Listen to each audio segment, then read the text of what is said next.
పూరా లోకల్. ఒకటే ఈ పంపులు వెంటనే ఆన్ చేయండి. మీరు అనవసరంగా రాజకీయాల జోలికి పోయి రాజకీయంగా కేసీఆర్ గారిని బదనాం చేయాలనే ఒక చిల్లర ప్రయత్నం ఏదైతే మీరు చేస్తున్నారో ఇప్పటికే అవన్నీ కొట్టుకపోయినాయి గోదావరి వరదలో. ఇవాళ మీరేమైతే అడ్డమైన మాటలు మాట్లాడినరో అవన్నీ తప్పుడు ప్రచారాలని చెప్పి ప్రజలకు అర్థమైపోయింది. అందుకే మేము అనేది మీరు చేస్తారా పంప్ హౌజు చాలు చేస్తారా చెయ్యరా తేల్చి చెప్పండి.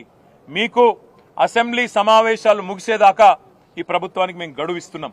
ఆగస్టు 2కు అసెంబ్లీ సమావేశాలు ముగుస్తా ఉన్నాయి.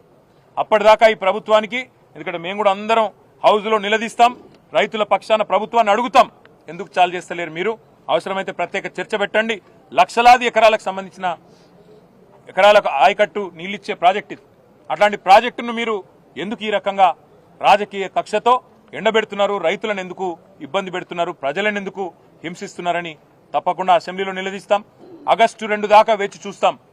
మీరు గనక ఆగస్టు 2 లోపల నిర్ణయం తీసుకొని పంపు లాంచ్ చేయకపోతే, నీళ్లు ఎత్తిపోయడం ప్రారంభించకపోతే 50,000 మంది రైతులతో మేము మా కేసీఆర్ గారి నాయకత్వంలో, మా పార్టీ నాయకత్వంలో మేమే వస్తాం, పంపులు మేమే ఆన్ చేస్తాం, రైతులకు ఎట్లా నీళ్ళు ఇయ్యాలో చూపెడతామని చెప్పి కూడా మా పార్టీ తరఫున చెప్తా ఉన్నాం.